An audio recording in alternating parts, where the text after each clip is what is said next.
everybody, it's me. I probably only have just a couple of minutes here, but I thought I would attempt a naptime chat.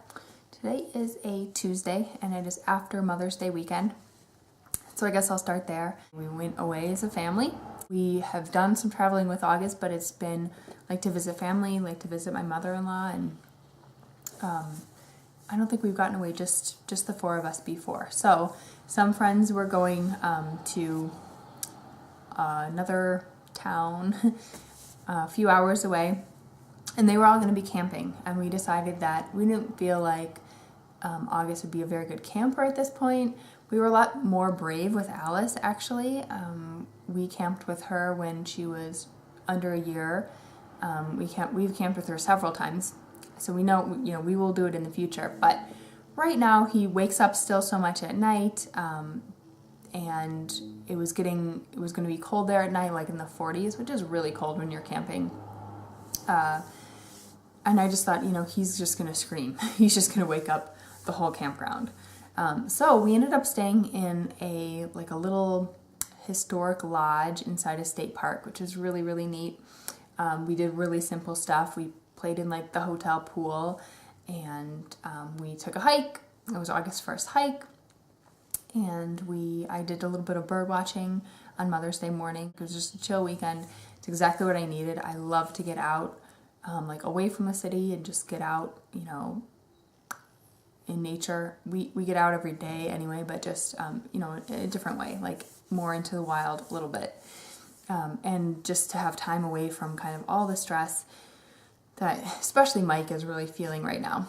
It was great. So taking that trip made me start thinking about, we're really moving into middle of May, looking at our summer, and I've been trying to just, think about what's going to go kind of on our summer bucket list. I think I'm going to try to make a video about that again this year, because I did it last year, and I really like sharing that, and I liked hearing all of your ideas and plans and stuff, and it helped keep me accountable, and we actually accomplished everything. Maybe we missed one thing on our bucket list for last summer, but anyway, so I've been thinking about what are we going to do this summer, and we're still in this holding pattern of waiting to hear about jobs for Mike and stuff, and figuring out where we're going to move and when we're going to move, but that's a reason to kind of, make a bucket list too, and try to work on checking off all the things that we really want to do, here before we leave here. And then from there, I started thinking more generally about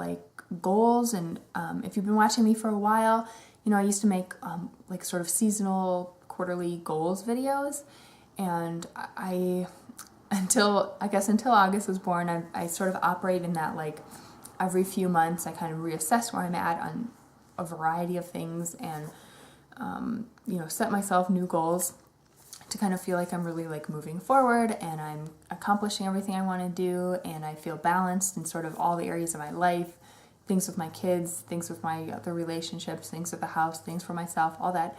And that's just been completely not arranged that way in my life for months now.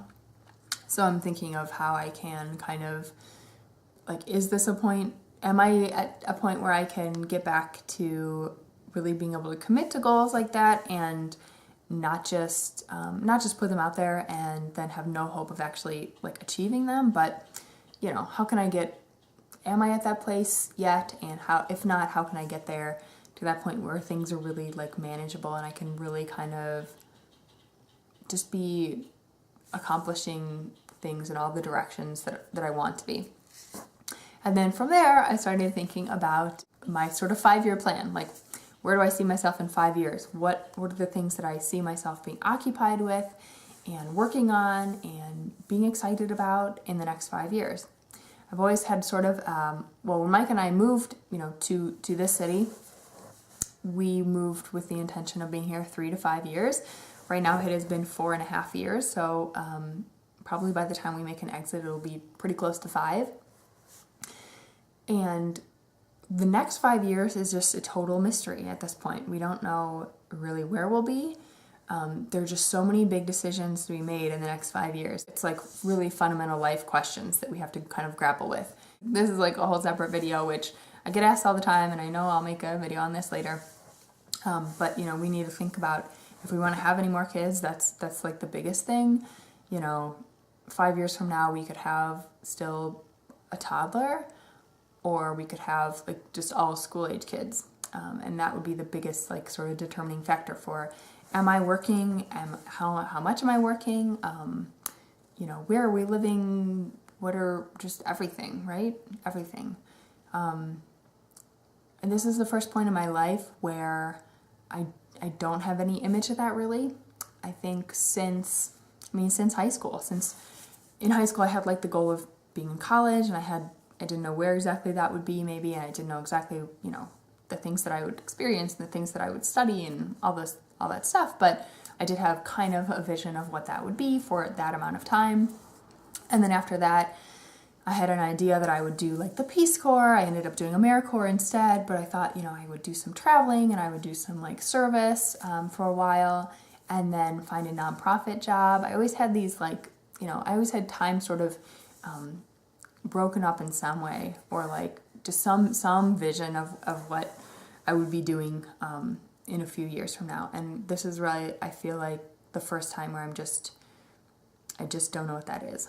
I feel like it's just going to be a really like nebulous thing until something changes, until we make our move, or until, I don't know, August gets a little bit older and we kind of like reassess our family and our family size and all that stuff, or I don't know what it'll take. For me, like, possibilities and potential are really exciting. I like to envision the unknown and envision what could be. And I look towards the future a lot. I think at other points in my life, I look to the past a lot. And I know that we're supposed to, you know, it's best to like stay present where we are. And I actually do think that I have a lot of, a bit more of that kind of practice in my life right now, just having kids and really trying to stay like kind of in the day-to-day with them and just moment to moment. And really, I mean, I find so much more joy in just motherhood when I'm just concerned about like the day. But then I do find myself like in quiet moments kind of, I don't know, feeling like I'm off track or something. So I know for myself, just my own personality, I do need to kind of like, you know, be looking at the horizon and, I don't know, wondering about what's to come. So I'll spend a lot more time with that, I'm sure. But speaking of other happy, exciting, positive things, I am part of a community collaboration on YouTube this month. That's the Pay It Forward collaboration.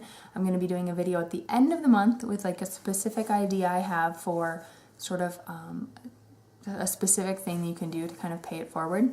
I'm excited to share that with you guys because, you know, I get really excited just kind of sharing ideas and talking and thinking about service and generosity and all that feel-good stuff. I mean, I think we can all use more of that in our lives, right? So that's it. I think my kids are going to wake up, and if not, I need to prep dinner. So I have been able to put a little bit more effort into YouTube lately, which feels really good to me. Hopefully I'll be able to stick with it. So see you guys soon.